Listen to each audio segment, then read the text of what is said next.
Быйыл өлкөдө жамгыр кенен болуп дыйкандарды кубантты. Экинчи бир жагынан сел коркунучу көбөйүп, көп мекендешибизди кыйнап койду. Анткени табият сыноосу алдын ала эскертип келбейт экен. Сел коркунучу өзгөчө Сузак районунда катуу келип, жүздөгөн үйдү каптаган. Айрда өзүңүздөр билгендей 902 үй толугу менен суу каптап, аябай авариялык акыбалга келди. Анын ичинен 51 үй толугу менен жараксызга чыкты.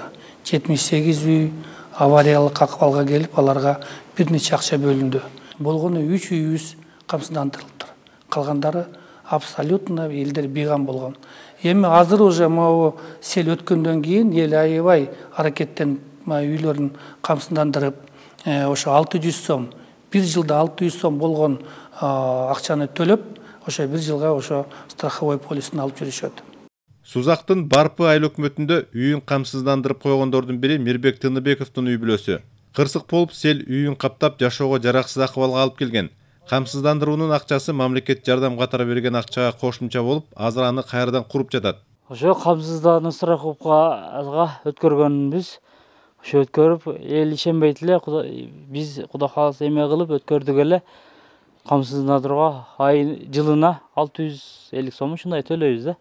Төлөп, ошо Кудайга шүгүр бир сурегабыздын бир эмесине пайдасы тиет да, Кудай кааласа. Убагында камсыздандырылып калган үй бүлөдөн мына бул үйдө ошол эле күнү миллион мамлекет тарабынан 450 миң камсыздандыруу тарабынан берилди.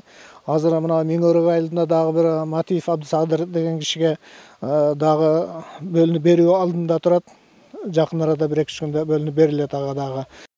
Кыргызстанда турак үйдү камсыздандырууда үйдүн чоң кичинесине каралбайт. Айыл жериндегилер үйүн камсыздандырса жылына 600 сом, шаар жергесиндегилер 1200 сом гана төлөшөт.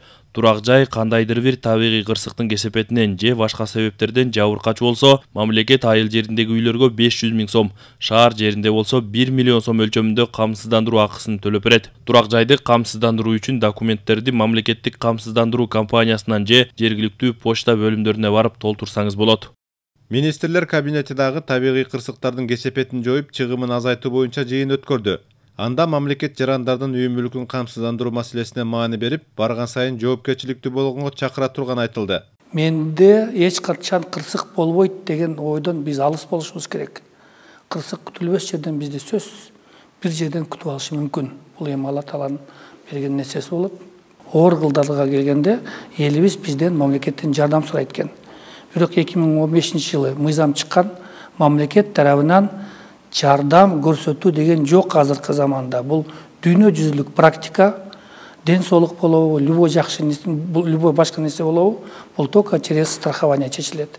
Ошондуктан биздин жарандарыбызды, биздин кесиптештерибизди, коллегаларыбызды ошого мен чакырып кетет элем.